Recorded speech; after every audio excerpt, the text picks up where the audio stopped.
माझ्या म्हणजे शिवसेनेच्या खासदारांची दरवेळेलाच इच्छा असते आणि यावेळेला मी जे काय आलेलो आहे लोकसभेमध्ये आमच्या पक्षाचं शिवसेनेचं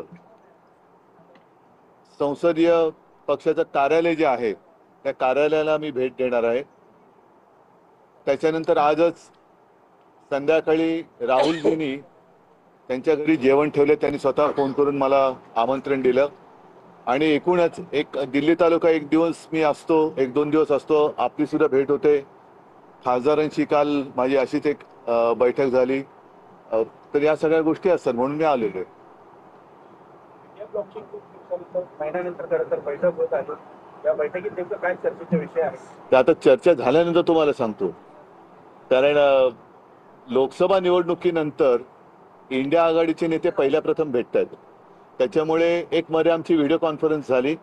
त्याच्यात काही संसदेच्या सत्राच्या निमित्ताने कोणते विषय घ्यायचे, काय विषय घ्यायचे, तसे ते विषय होत आहेत। चर्चा आमच्या परीने करण्याचा प्रयत्न करतोय आणि आज सुद्धा वेगळे विषय कोणाला काही बोलायचे असतील बघू, समोर आल्यानंतर त्याच्यावरती आमचं मत व्यक्त करू। बिहारच्या निवडणुका जवळ आलेल्या, त्याचबरोबर महाराष्ट्रामध्ये स्थानिक स्वराज्य संस्था आणि महापालिकांच्या त्यावेळेला तिकडे महाराष्ट्रात आलं की या विषयाचं उत्तर देतो।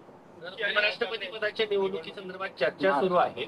जर मराठी उमेदवार एनडीएने दिला, तर या अगोदर देखील असं झाले की मराठी उमेदवार असताना तुम्ही पाठिंबा दिला होता, तर अशा पद्धतीने जर मराठी उमेदवार आला तर आपण या सगळ्या शक्यता ज्या वेळेला जाहीर होतील तेव्हा बोलूया, कारण उगाच आपण त्याच्यावरनं त्यांच्या मनात काय आपण कशाला हे करायचे, तर तेव्हा जेव्हा तो विषय समोर येईल तेव्हा बघू ना। आपण मराठी उमेदवार असेल तर समोर आधी येऊ दे, आपण बघू त्याच्यानंतर। म्हणजे असं मग मराठी आलं, मग बंगाली आले, मग तमिळ आलं, मग पंजाबी आलं, असं करण्यात काय अर्थ आहे? त्यांच्याकडनं येऊ तर दे।